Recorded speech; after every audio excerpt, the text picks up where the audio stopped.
Best friends don't kiss, do they? But boyfriends do.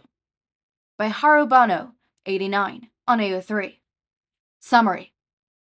Will you kiss me? He looked up, and Shouto swears he'd never seen Katsuki get this red before. Never noticed the ruby shade of red the tint of his ears get, the contrast between the pink of his cheeks and the ruby in his eyes. What the hell? Why? His voice does that little crack thing. Again, like a death explosion going off, breaking into a million of fireworks halfway. Because we're best friends, and I want to know how it feels to kiss someone. Or, Bakugo and Shouto are best friends, who sometimes kiss. Will they get their shit together and be boyfriends who kiss instead? Episode 1, Chapter 1. Can we kiss, like best friends do? Befriending Bakugo Katsuki is much like trying to tame a feral dumpster cat. Shouto thinks. You hear it hissing, and you see it jump around to try and claim ownership over the half-empty can of food. But whatever you do, there's no right way to approach it head first. Maybe if you're looking for new scratch marks on your hands or bitten fingers. Then yeah, go for it. Throw yourself in battle without a second thought, but don't expect the outcome unscathed. The threatening hissing and hunchering isn't all for show, because Bakugo wouldn't put up such a front if he wasn't confident in his abilities to wipe the floor with you. Should have felt it firsthand during their many sparring sessions. He's immune to the cocky grins and the blonde eyebrows poised in that silent challenge, and he'd lie if he said the assured look on Bakugo's face didn't afflict him with a new kind of adrenaline. At first, he didn't take Bakugo seriously, back in their first year when their goal was to set on as much different path that is now. Less pit stops for making friends and just enjoying life. Now he doesn't feel like he's running out of time, like he's hurrying to be a hero on his own merit just to prove something to his old man. Now he takes the time to get to know people around him, to train harder to prove himself that he can be a hero by using both sides of his quirk. Because they're still his, no matter how similar or different they are from his father's. And makes friends. That's how Shouto reaches this chapter of his journey, enjoying life as Bakugo's best friend. Personally, he thinks it's only nature of them to become so close, given how much they've spent together during their first and second year of high school, and despite Bakugo consistently dismissing how much they are alike. Don't lump me up with this idiot, Bakugo would say, but keep by Shoto's side, on trips or work in pairs during classes. It's a quiet type of understanding. Like when you keep coming back to the dumpster behind the dorms and leave a freshly opened can of cat food for a scruffy ash blonde cat to eat. And you wait, crouched in only your pajamas and inside slippers, a few feet away from the food as to not scare the cat. Do you want to study together? Todoroki asked after cracking open Bakugo's door and poking his head inside, textbooks clutched between his fingers. They studied together before, and Shouto finds it distractingly motivating to work along with someone like Bakugo. It's not the same slow pace like it is during Ida's group studies, and there's none of Midoriya's scrabbled notes scattered everywhere. What, can't do it yourself, Halfy? Bakugo calls out from where he's leaning over in his desk chair, books and notes already open before him. They get the work done efficiently and quickly, and while Bakugo might complain each time Shouto asks him a question, which is not even that often, Shouto does know why he keeps rolling his eyes so much. He still shrivels over to where Bakugo's writing on his own homework on his bed, and goes over the explanation forbearantly. It's also an excuse to get his attention, if Shouto's being honest. There's a certain delight he gets out of having the blonde's eyes on him, seeing him huff out loud and call Shouto's name just to do the opposite of what he claimed mere moments later. Fascination comes with learning how similar his and Bakugo's way of thinking is, with discovering that even if they finished early, Shouto won't get kicked out right away. Instead, Bakugo would shrug at him with one shoulder, as if giving him an option, to stay or to leave. And Shouto always chose to stay, put every time he gets the chance. Bakugo's bed is comfortable in ways his futon isn't, and his comforter always smells faintly of sugar. I didn't know you had a sweet tooth, Bakugo. Todoroki asked, as he turned his head to the side and smells caramel mixed with laundry detergent. He rubs a blanket in between his fingers, thinking that it'll be easy to fall asleep right now. Shouto does feel a little sleepy.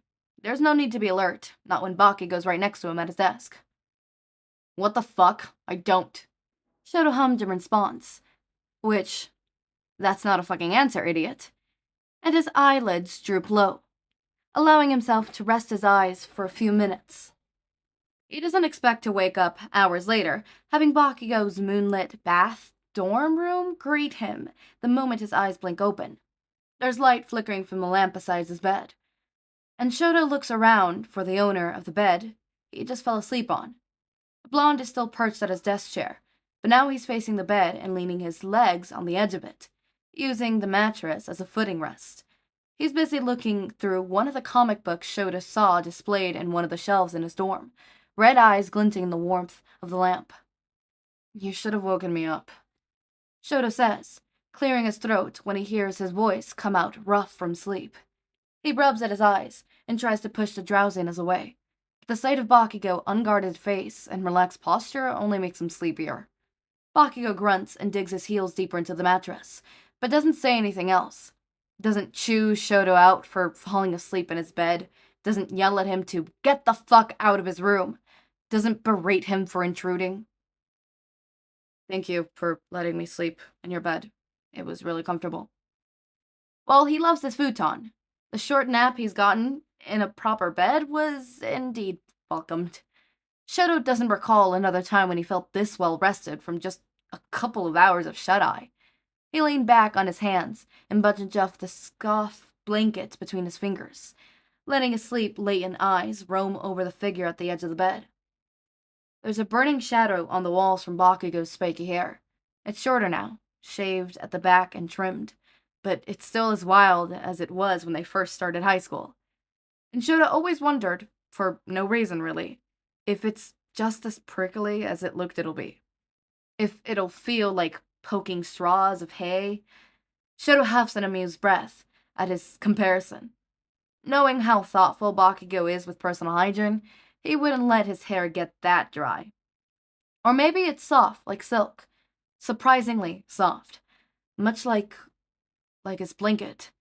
Or the hoodies he wears around the dorm during the weekends, when he doesn't go back home and stays behind, keeping Shouto company. Although Shouto is sure Bakugo sees their time spent together at the dorms more of a Shouto pestering him instead of a hangout between friends. Best friends. Because Shouto's not sure if he's felt this content with falling asleep on one of his friends' beds and woken up feeling like his chest is thrumming in relaxation. Don't mention it half and half. Bakugo clasps the book close and gets up, looking like he's ready for sleep. He's pressed in his pajamas, Shouto notes, and when he glances over at the clock, he sees it's past the usual time Bakugo goes to sleep. Oh, he must have waited for Shouto to wake up. No, Shouto truly feels bad. Stop looking so fucking distressed, dumbass. I would have dumped your ass out of my bed if I wanted to. Shouto shuffles out of the bed and gathers his own textbooks between yawns, and blindly fumbles on the floor, trying to remember where he pushed them before he drifted off. So Bakugo didn't want to wake him up, and when Shouto tries to come up with a reason for it, he draws blank. His friend is kind enough to walk him all the way to his door, or maybe Bakugo makes sure Shouto doesn't fall asleep on the floor or something like that. And it looks like it takes him much longer to unlock it and drag it open so Shouto can walk out.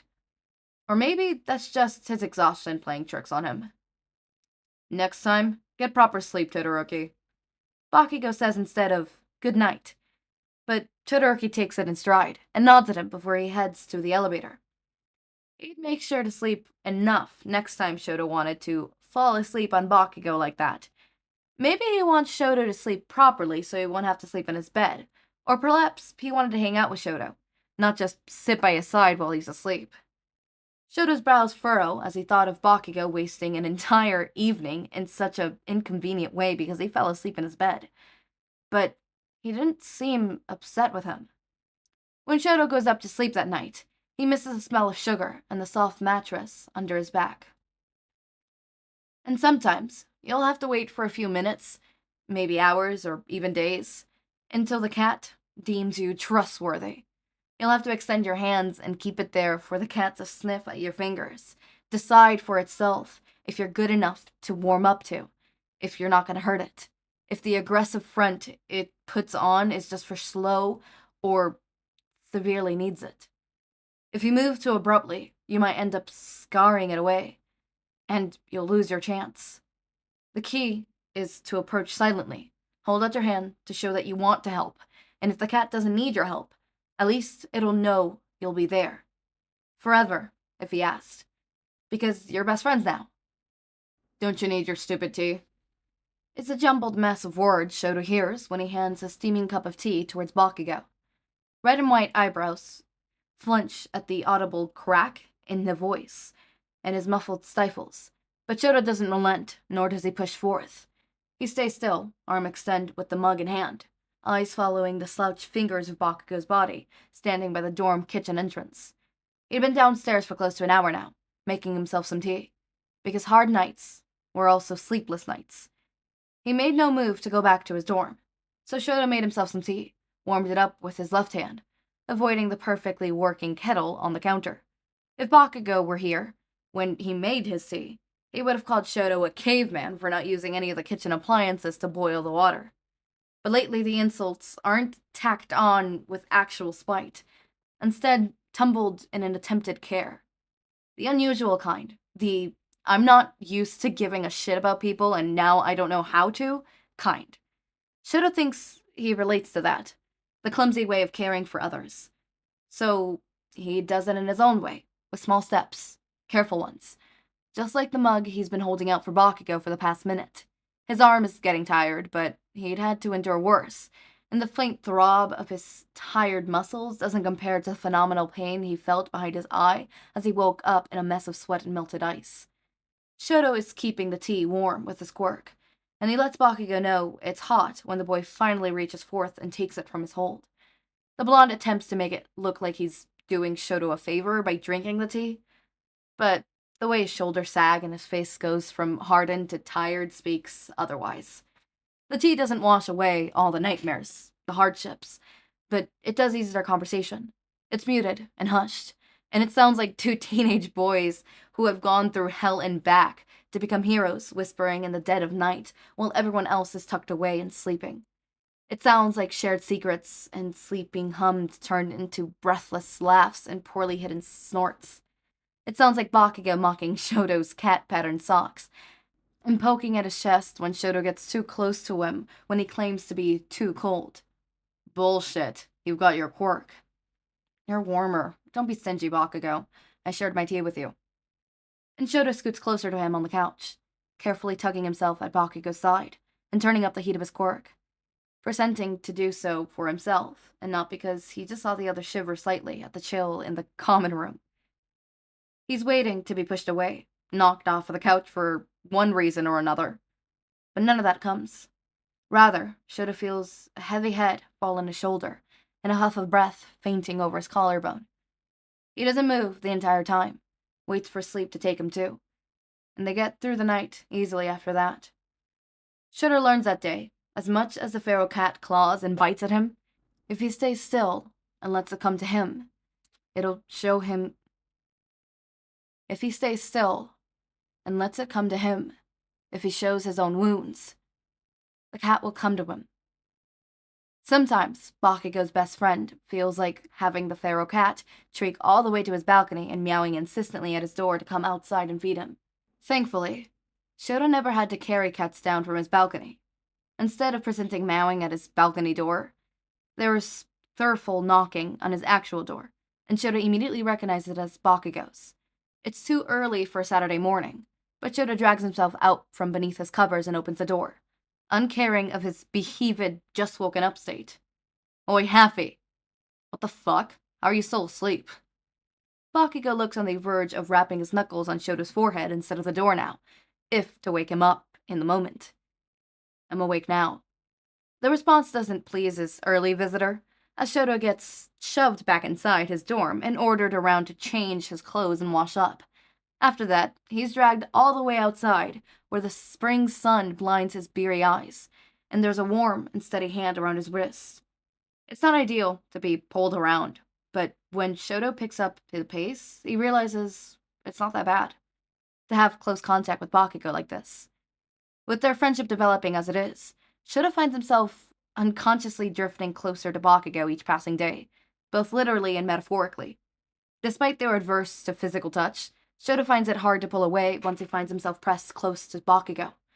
The touches vary from the thighs pressing close in the cafeteria during lunch, when there were way too many people at the table because now there's two friend groups merged and now they're eating together most days, to playful shoulder and elbow jabs before and after training, when they've shared strategies and ideas for new moves. Sometimes even combined attacks. And even hands around wrists, warm and unrelenting, and so close to the press of Shoto's palm that he physically feels his own hand itch to touch. He doesn't ask where they're going, doesn't need to. And not just because, in the past, each time he did ask, he wasn't answered, but because he let Bakugo take him wherever he wants and trusts that he'll like it, no matter the destination. They arrived a lot of places before, from cat cafes to hidden coffee shops to Bakugo's favorite hiking trail. It feels special to Shouto, discovering all these new places with Bakugo and spending more time together. Just the two of them. There's no dispute on whether or not they're best friends. Hurried feet halt their rapid pace when they reach what seems to be an abandoned park at the edge of the dorm courtyard. Shouto's never ventured out this far side before, more keen on walking up the hill behind the dorms and practicing hand-to-hand combat with Bakugo when his training guards are closed, or following Bakugo there at odd times of the day when his friend slips out of the dorms without anyone's notice but Shouto's, and stays despite Bakugo's half-hearted claim of wanting to be alone, stays with him so they can both be alone together. Nothing catches Shouto's eyes and miss the run-down sides of the swing. There's a bench to the right with one of the planks snapping in two, and a distinct ice comb cooler tucked underneath a wooden awaiting. What makes Shouto perk up with his ears is Bakugo's crackled laugh, still gruff, like he's not used to laughing out loud in front of someone, and shifts his gaze to find the subject of his friend's amusements. It's a washed-off picture of a snow cone, half red and half white, on the ice cream cooler. Bakugo pointed to it before he jerks his head towards Shouto. Ha, it looks like you, Happy. Shouto huffs out his own unimpressed laugh, but refrains from rolling his eyes at the childish joke. Is that why you brought me here, Bakugo? He doesn't mind the comparison. He's gotten plenty from Bakugo. And the nicknames are all creative, if Shouto said himself. But he had been waiting lately. Is it to hear Bakugo say his actual name? He wonders how that might sound. He wonders if that feeling as special as these nicknames feel. Nah, little fucker's around here somewhere, he says, and then he crouched down and starts to call out for something, or someone, fingers snapping together until Shouto hears rustling coming from the bushes ahead. And then he sees it, a fluffy mess of whiskers and pointed ears. Thought you'd like it, since you wouldn't shut the fuck up about them whenever you feed me those messages of ungodly hours? I do. I like cats a lot. Thank you for remembering. Shouto smiles easily, finding that he'd gotten used to it when he's with Bakugo, and continued to scratch behind the cat's ear. He watches small paws knead at Bakugo's pant legs and claws digging into the skin beneath, and Shouto doesn't bother keeping in his laughter this time. He relenches in the feeling of joy when he hears Bakugo yelp at the pinprick of claws and watches him angrily, but gently, scold the cat for attacking him out of nowhere. The blonde then turns his glare at Shouto, but the sight of his furrowed brows only got Shouto to laugh harder, shoulders shaking along with the cat perched on his knees. The scolding and curses cease to come forth, and Shouto doesn't know what he did to stop Bakugo from calling him every insult name on the face of Earth. And Shouto learns that day that being Bakugo's best friend doesn't only compare to taming a feral cat. It also means getting to pet a stray cat, getting to hold it gently on his lap and feed it dry food from Bakugo's pockets. 89? I'm gonna call you 89. What the fuck? This is so well written. Hold up. I didn't see the tag of English not being my first language or any tag to indicate that you were a god in writing. Dude, I might have to check out some more of your writing because I'm actually like 117 works. What the fuck? Actually, what the fuck? Todobaku / Baku Todo enthusiast. Here's my Twitter profile where I post most updates and threads. When did you join? 2020? Okay. You have 9 series, but you have 114 works. Okay. So many eyes watch you, yet your eyes search for mine. This one's a long one, and it is I am definitely gonna check out your shit. Oh my god, your shit is actually really good. I'm not gonna lie with you. Like, actually, shit is good. Not saying that other things that I've podficked before are really good, aren't good, but your writing style specifically is like a really good writing style that I would love to one day see, you know? Not one day see, one day be like, you know, like your writing style is like my go-to. Oh my god, you're so good! I can't. Your writing style is what I thrive to sound like sometimes. And sometimes I do your writing style. Only when it's raining though. I don't know. I could only write so good when I'm with my muse. And my muse seems to be rain. Although lately I've noticed that after I'm in a long call with my significant other, all of a sudden I'm really good at writing. So I don't know guys, maybe you should tell, you know, Sunny to call me more often. I'm joking, don't. Sunny's busy as it is. It is raining season, so you guys are gonna be getting a lot more works from me, but oh my god.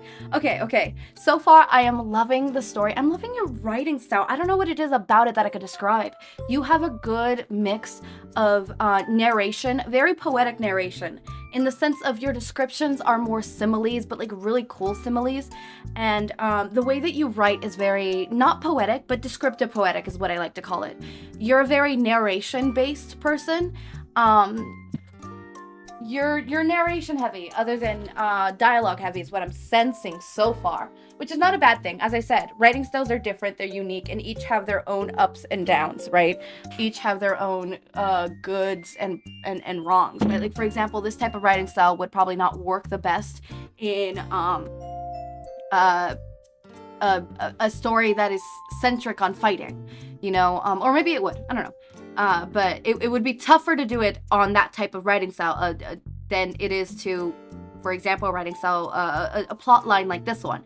Or like, you get what I mean. Different writing styles are different things. And obviously your writing style is super really cool, unique, and I'm really appreciative of it. I actually really like it. I'm gonna have a lot of fun podficking this. Thank you so much for allowing me to podfic this, and I don't know, you actually might become like Kingston. I have a author, Kingston, who my 2 p.m. slot, my 2 p.m. PST slot is taken up by their work and their work only. I only do Kingston work on that one. And I'm running out of Kingston stuff, but it looks like I would never run out of your stuff, so I don't know. Maybe I'll start doing more of your stuff. It seems really cool. I'll definitely look through your things and see which ones I'm willing to take up. I mean, they're really cool. I don't know. I'm gonna have to ask, definitely. It's super cool. I really like your work.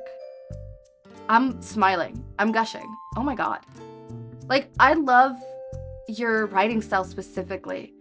Like, I would read the most mundane bullshit because of your writing style.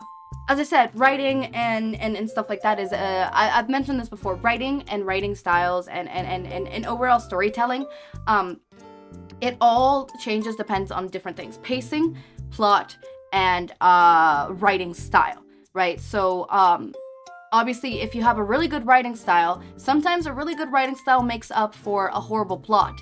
But I don't think it can make up for bad pacing. If it's bad pacing, it's bad pacing, right? I don't like bad pacing that much. But like, if it's bad pacing and bad plot, but the writing style is really good, I don't know, I maybe will stay. Just like how if it's really, really good plot, but the writing style is shit and the pacing is shit, I might just stay because I'm so intrigued with the plot.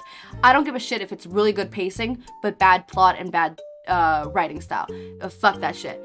But so far, I think your plot is really interesting. I wouldn't say it's like a mind-breaking plot, but it's a really interesting, cool plot to think about, and I really like it so far. Your writing style is really good, and I think your pacing is pretty spot on right now.